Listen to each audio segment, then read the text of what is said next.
შეიძლება წამლები არსებობდეს, რომელსაც შეუძლიათ იმუნური სისტემის მოდულაცია, სტიმულაციის წამლებთან ვარ ძალიან ფრთხილები და ასე ვთქვათ, რაღაცა იმით რო იტყვიან, ლენინი რო ბურჟუაზიას უყურებ და ისე უნდა უყუროთ სტიმულაციის მქონე წამლებს.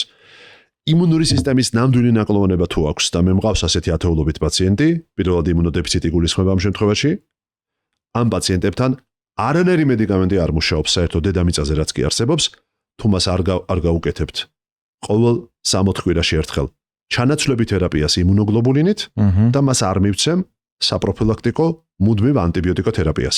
და თუ არის პაციენტი, რომელსაც იმუნური სისტემის ისეთი აქტივობა აქვს, ან პირიქით დეფიციტი აქვს, რომელსაც ჩვენ წამლებით, ჩვენი რესურსებით ვერ ვაწესრიგებთ, მაშინ ასეთი პაციენტი იგზავნება უცხოეთის რომელიმე ცენტრში, სადაც ღეროვანი უჯრედების ტრანსპლანტაცია, ანუ ახალი ქსოვილით, ახალი უჯრედების ჩანაცვლება უნდა მოხდეს. მისი საკუთარი უნდა გაუნადგურდეს და დონორმა უნდა დაიწყოს მუშაობა. იმუნური სისტემის გაძლიერების მეტი მეთოდი დედამიწაზე არ არსებობს უბრალოდ.